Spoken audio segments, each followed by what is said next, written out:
আসসালামু আলাইকুম ওয়া রাহমাতুল্লাহি ওয়া বারাকাতুহু। প্রিয় দেশবাসী, আশা করি ভালো আছেন। আজকে ৩১শে মার্চ ২০২৬। আজকে আমি যে বিষয়টা নিয়ে কথা বলব সেটা হচ্ছে বর্তমান বিশ্বে যে যুদ্ধ চলছে, বিশেষ করে ইরান এবং ইসরায়েল যুদ্ধ, আমেরিকার সাথে যে যুদ্ধ চলছে ইরানের, এই যুদ্ধের ফলে যদি কোনো পারমাণবিক যুদ্ধ হয় বা তৃতীয় বিশ্বযুদ্ধ, থার্ড ওয়ার্ল্ড ওয়ার যেটাকে বলা হয়, তৃতীয় বিশ্বযুদ্ধ যদি হয়, ওয়ার্ল্ড ওয়ার 3 যেটাকে বলা হয়, তখন বাংলাদেশের কি করতে হবে বা বাংলাদেশের জন্য কি করণীয়, এই বিষয়টা নিয়ে আজকে কথা বলবো। সেটা হচ্ছে তৃতীয় যুদ্ধ যদি হয়, সারা পৃথিবীর জন্য একটা সমস্যা এবং এটার প্রভাব সারা পৃথিবীতে পড়বে। আর ইরান যে যুদ্ধটা চলছে, ইরানের যুদ্ধে যদি রাশিয়া যুক্ত হয়ে গেছে অলরেডি, যদি চীনও যুক্ত হয়, আমেরিকা একা পারবে না। তখন আমেরিকা তার যে শক্তি ন্যাটো পুরোটাকে নিয়ে নামবে মাঠে। তখন এটা সারা পৃথিবীতে এটার প্রভাব পড়বে, বিশেষ করে মিডল ইস্ট এবং এশিয়াতে এটার ব্যাপক প্রভাব পড়বে। ভারত, বাংলাদেশ, পাকিস্তান, আফগানিস্তান এই অঞ্চলগুলোতে ব্যাপক মাত্রায় এটার প্রভাব পড়বে। এটার প্রভাবটা আমাদের সকলের প্রতি যাবে। কিন্তু এখন কথা হচ্ছে এই মুহূর্তে বাংলাদেশের কি কি করণীয়, বিশেষ করে এই যুদ্ধে, বা এই যুদ্ধ যদি বিশ্বযুদ্ধে রূপান্তরিত হয় বা পারমাণবিক বোমা প্রয়োগ করা হয়, এরকম কোন ভয়ঙ্কর স্থানে বা ভয়ঙ্কর পর্যায়ে যদি চলে যায়, আমাদের কি করণীয়? প্রথম যে কাজটা আমাদের করতে হবে, বাংলাদেশের একটা সরকার থাকতে হবে, যে সরকারটা হবে খুবই বুদ্ধিমান এবং ভালো জ্ঞানী একটি সরকার থাকতে হবে। আমাদেরটা এত বলা যায় ঢেকি ঢেকি গভর্নমেন্ট। এখন যে সমস্যাগুলো তৃতীয় বিশ্বযুদ্ধ বা পারমাণবিক বোমা ফেললে হবে, প্রথম যেটা হবে যোগাযোগ। সারা পৃথিবীতে সকল ধরনের যোগাযোগ অফ হয়ে যাবে। তখন মানুষের করণীয় কি?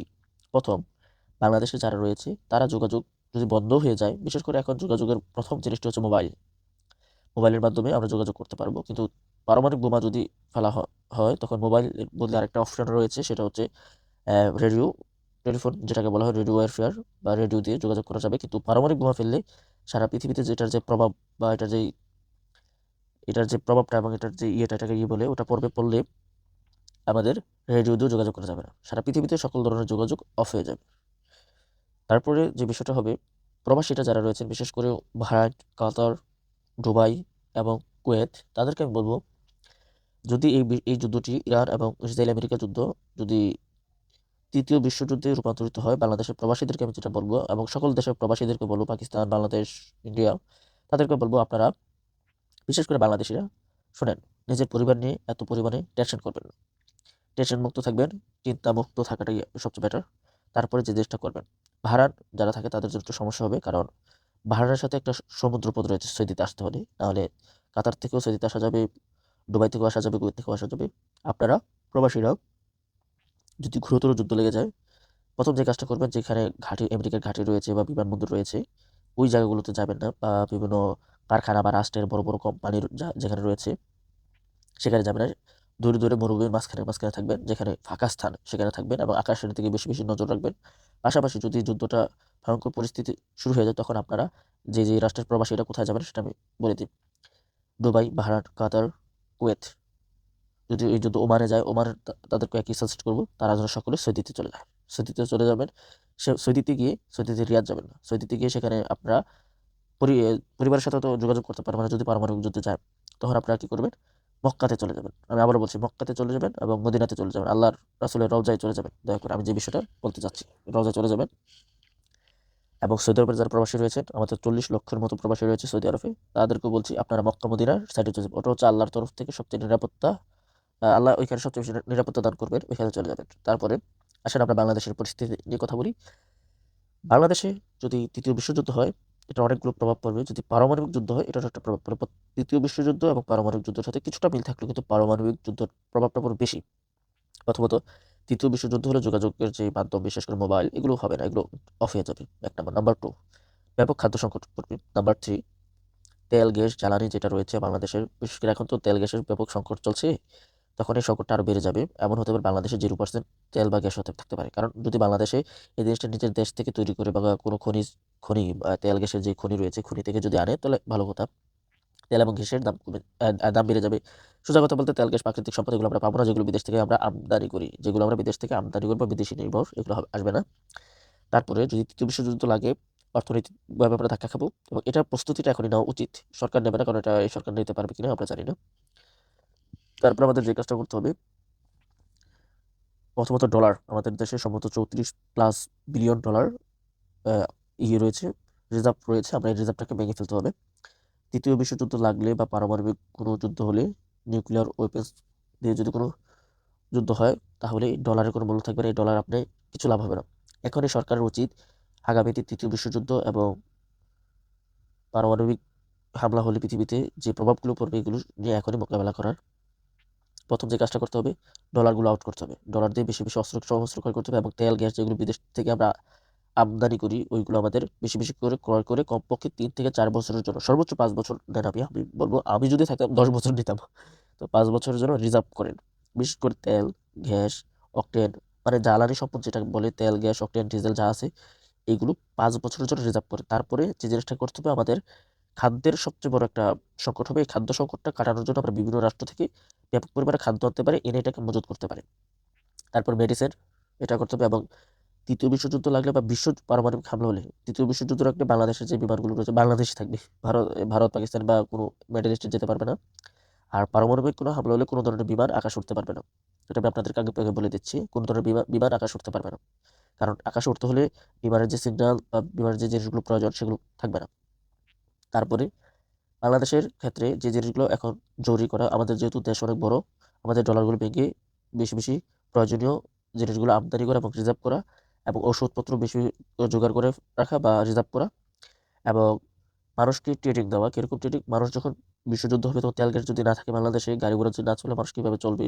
মানুষকে সাইকেল কেনার জন্য আগ্রহ দেখানো বা সৌর প্যানেলের বিদ্যুৎ ইয়ে করা এবং বিদ্যুৎ তৈরি করা। আমি মনে করি বাংলাদেশের প্রাকৃতিক যেই সম্পদ রয়েছে এটাকে ইউজ করে, প্রকৃতিকে ইউজ করে বিদ্যুৎ তৈরি করা, এটাকে আমি সাজেস্ট করবো বাংলাদেশের। তারপর যে জিনিসটা আমি বলবো সেটা হচ্ছে খাদ্য মজুতের কথা তো বলেছি, খাদ্য মজুত আরও যা যা আছে সেগুলো করা উচিত। এবং ঘোড়া ক্রয় করো, যেগুলো ঘাস টাস খাবে, এগুলো তেল গ্যাস লাগবে না। এবং মানুষকে তেল ছাড়া খাবার খেতে হবে, এবং মানুষকে অল্প খাবার খেতে হবে। যখন বিশ্বযুদ্ধ লেগে যাবে, পারমাণবিক বোমা হামলা হবে, তখন মানুষের মূল কাজটা হচ্ছে পেট ভরে না খাওয়া। একটাবার আপনি নিজে খান, অন্যকে খাওয়ান, অন্যকে বাঁচান। কীভাবে খাবার খাবে? আমি খাবার হিসাবে সাজেস্ট করব কিছু চাল, কিছু পানি, এবং কিছু একটু লবণ দিয়ে জাউ, যেটাকে বলা হয় জাউ, এই জাউ খাওয়া বা এরকম ধরনের খাবার মজুত করে রাখা, যেন মানুষ খাবার খেয়ে বেঁচে থাকতে পারে। এবং বিভিন্ন গাছালি রয়েছে, কলা গাছ রয়েছে, বা যখন মানুষের পেটে ক্ষুধা লাগবে তখন কলা গাছই মানুষ খাওয়া শুরু করবে। এটা সত্য, চিরসত্য একটা কথা। যারা প্যারাকমান্ডো ট্রেনিং নিয়েছে তারা এটা ভালো করে জানে। তারপরে বিভিন্ন গাছপালা এগুলো মানুষ খাওয়া শুরু করবে। এবং আমি মনে করি বাংলাদেশের যেহেতু 20 কোটির উপরে জনগণ, আমরা একটা খবর পেয়েছি যে বাংলাদেশে 40 কারোর জনগণ হতে পারে। এটা কতটুকু সত্য চাল্লা বলা জানে, কিন্তু 35 কোটিও হতে পারে, সঠিক জনগণ বলা যায় না। ভোটারের প্লাস এখন যে তরুণ বাচ্চারাও রয়েছে, যারা যারা এখনো কোনো ভোটার হয়নি বা এরকম এরকম অনেক মানুষ রয়েছে, এই সব মিলিয়ে 35 কোটির কাছাকাছি হয়ে যাবে, 35-40। এই সংখ্যাটাকে কাজে লাগিয়ে আপনাকে খাবার মজুত করতে হবে, তেল গ্যাস এগুলো মজুত করবে। মোবাইল ফোন তখন কোনো কাজ হবে না, ইন্টারনেট তখন থাকবে না। মানুষকে কাজ করতে শেখাতে হবে, মাছ ধরতে হবে, মাছ শিকার করা শেখাতে হবে, পশু শিকার করা শেখাতে হবে। এবং মানুষকে, একজন মানুষ বেঁচে থাকার জন্য অল্প একটু খাবার প্রয়োজন। প্রত্যেক মানুষের বেঁচে থাকার জন্য এতটুকু খাবার প্রয়োজন, একদিনে বা একদিনে বা সর্বোচ্চ এতটুকু, বা এতটুকু হলে এনাফ। এতটুকু খাবার খেয়ে প্রত্যেকে যেন বেঁচে থাকে। কারণ আপনি নিজে খাবেন, অন্যকে খাওয়াবেন, শিশুকে খাওয়াবেন, প্রত্যেকে খাওয়াবেন। এলাকায় আপনি তৃতীয় বিশ্বযুদ্ধ চলছে, আপনি একটা খাবার আনেন, আপনাকে গরুর মাংস খেতে হবে না, খাসির মাংস খেতে হবে না। আপনার টার্গেট থাকে পৃথিবীর এই সংকটময় সময়টা কীভাবে আমরা পাড়ি দিতে পারি, এটা মোকাবেলা করতে পারি, এবং মানুষকে সহযোগিতা করবেন। শুনেন, বেঁচে থাকাই হচ্ছে আমাদের মূল লক্ষ্য এখানে। এখানে পরিকল্পনা এবং আন্তরিকতা, মানুষের প্রতি বিশ্বাস, আস্থা, এবং মানুষকে মানুষ সহযোগিতা, মানুষকে মানুষ খাবার দেওয়া, এগুলি হবে তৃতীয় বিশ্বযুদ্ধের সময় বাংলাদেশের মোকাবেলা করার। আর বাংলাদেশের আশেপাশে যেহেতু মার্কেট কোনো ঘাঁটি নাই, বাংলাদেশ তৃতীয় বিশ্বযুদ্ধের প্রভাব পড়ার সম্ভাবনা কম হলেও ভারতের কারণে বাংলাদেশে তৃতীয় বিশ্বযুদ্ধে জড়াতে পারে। আর যদি জড়ায়, বাংলাদেশের মানুষ বলবো অস্ত্র নিয়ে ঘুমাবে। প্রত্যেক অস্ত্র নিয়ে ঘুমাবে, নাহলে কোনো কাজ হবে না। এটা আপনাকে মনে রাখতে হবে। এবং তৃতীয় বিশ্বযুদ্ধে যদি হয়, আল্লাহ ভালো জানে, ইরান ইসরায়েল যুদ্ধ তৃতীয় বিশ্বযুদ্ধের দিকে যাচ্ছে, যা আমাদের মনে হচ্ছে। এখন বাংলাদেশের কি করবে আল্লাহ ভালো জানে। ইরান আমেরিকার যুদ্ধ যেটাকে বলছি, তৃতীয় বিশ্বযুদ্ধ যদি হয়, বাংলাদেশের মানুষকে বলবো চাল ডাল যা কিছু আছে প্রয়োজনীয় জিনিস করুন। 1 ইঞ্চি ক্ষেত যেন আপনার ফসল ছাড়া না যায়, অনাবাদ না হয়, আবাদ করুন। তৃতীয় বিশ্বযুদ্ধ হলে তেল খুবই কম হয়ে যাবে, তেলের দাম অনেক বেড়ে যাবে, এটা মানুষের জন্য একটা ব্যয়বহুল জিনিস হয়ে যায়। তখন তখন আপনারা খাবার খাবেন যেগুলো তেল ছাড়া। যাও, আমি যেটা সাজেস্ট করি, যাও রুটি একটু পানিতে গুলবেন, আগুনে পুড়ে ফেলবেন। বা আগেরকার দিনের মানুষটাকে একটা খাবার খেত, গোল্লা, এই আটা বা গমের এগুলো পানির সাথে মিক্স করে গোল গোল বানিয়ে আগুনে ফেলে দিত। পরবর্তী এগুলো খেতে এইভাবে খাবার খেতে হবে। এবং বিশ্ব একটি সংকটময় মুহূর্তে যাচ্ছে এবং বাংলাদেশের প্রত্যেকটা মানুষকে কাজ করতে হবে। আর এখন যে সরকারের রিজার্ভ যে $34 বিলিয়ন প্লাস রিজার্ভ রয়েছে বাংলাদেশ ব্যাংকে, এটাকে আমি বলবো হয়তো আপনার 34 টাকা করে $15 বিলিয়ন সমরাস্ত্র ক্রয় করুন এবং $10 বিলিয়ন দিয়ে আপনারা খাবার মজুত করুন, বা $5 বিলিয়ন দিয়ে আপনার তেল মজুত করুন, বা $10 বিলিয়ন দিয়ে তেল মজুত করুন, আপনার 35 সেখানে চলে যাবে। তারপরে যদি থাকে ভবিষ্যতে বাংলাদেশে যদি অর্থনীতি চাঙ্গা থাকে, তাহলে বা প্রবাসী আয়টা আসে, যুদ্ধকালীন সময় যদি টাকা পয়সা আসার সম্ভাবনা নাই, যদিও আসে সেটা দিয়ে আপনারা দেশ চালাবেন বা স্বর্ণ ক্রয় করবেন। প্রাকৃতিক সম্পত্তিটা ক্রয় করে রাখা উচিত। আমি অনেক আগে একটি ভিডিওতে বলেছিলাম যে আজ থেকে 5 মাস, হ্যাঁ 5 মাস বা 6 মাস হয়ে যাবে, যে বাংলাদেশের যে রিজার্ভটা রয়েছে, এই ইউনূস সরকারকে বলেছিলাম, ইউনূস সরকারের তখনও $34 বিলিয়ন মতো ছিল। এই রিজার্ভটা দিয়ে আমরা গোল্ড ক্রয় করতে পারি। পৃথিবীর প্রত্যেকটা রাষ্ট্র তার দেশের রিজার্ভ দিয়ে গোল্ড ক্রয় করে এটাকে মজুত করছে। আর আমরা ডলার রেখে রেখেছি। ডলার রাখলে আপনার এটার মূল্য কমবে। আজকে যে ডলার দিয়ে আপনি আজকে $5 বিলিয়ন সমরাস্ত্র ক্রয় করবেন চায়না থেকে, ধরুন আজ থেকে 1 বছর পরে ওই যেই পরিমাণ আজকে $5 বিলিয়ন দিয়ে সমরাস্ত্র ক্রয় করুন, ওই সমরাস্ত্রটা ক্রয় করতে 10 থেকে $12 বিলিয়ন লাগবে, আরও বেশি লাগবে। তো এই বিষয়গুলোতে আপনারা একটু কাজ করুন।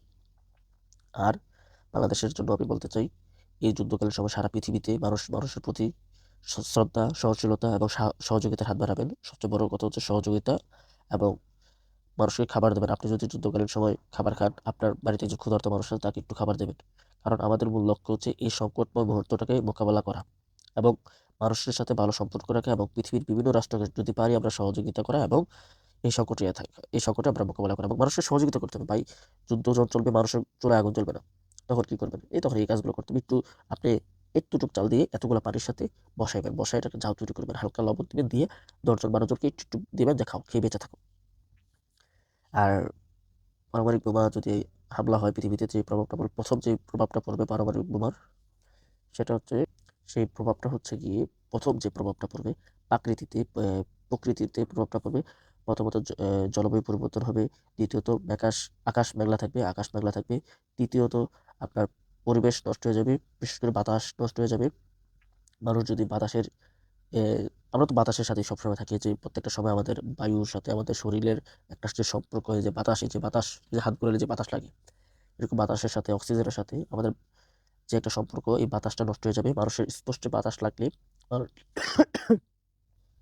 যদি বাতাস আপনার স্পর্শ হয়, তাহলে আপনার ত্বক জ্বলে যাবে। বা এই বাতাস নাকের সাথে যদি আপনার ভিতরে যায়, আপনার মৃত্যু হতে পারে। তো সবসময় আল্লাহর উপর ভরসা রাখবেন। সবচেয়ে বড় কথা হচ্ছে, আল্লাহ এই সংকটময় সময় আল্লাহ আপনাকে হেফাজত করবে। আল্লাহর উপর ভরসা রাখবেন। এবং তৃতীয় বিশ্বযুদ্ধ শুরু হওয়ার সম্ভাবনা খুবই বেশি। বাংলাদেশ প্রস্তুত থাকতে হবে। এই যুদ্ধে অনেক ক্ষতি হবে, বিশেষ করে ভারতের অনেক ক্ষতি হবে। পাকিস্তানও জড়াতে পারে, বাংলাদেশ যেন না জড়ায়। যুদ্ধ দেখবেন বাংলাদেশের দিকে। এবং আমার শরীরটা খুবই প্রচণ্ড খারাপ, তো কথা বলতে পারতেছি না। বাংলাদেশ যেন এই যুদ্ধে না জড়ায়।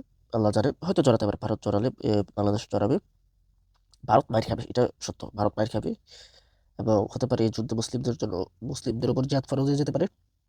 গজওয়াতুল হিন্দ, আল্লাহ ভালো জানে। যুদ্ধের জন্য আপনারা প্রস্তুত থাকেন, ঠিক আছে? দোয়া করি সবার জন্য।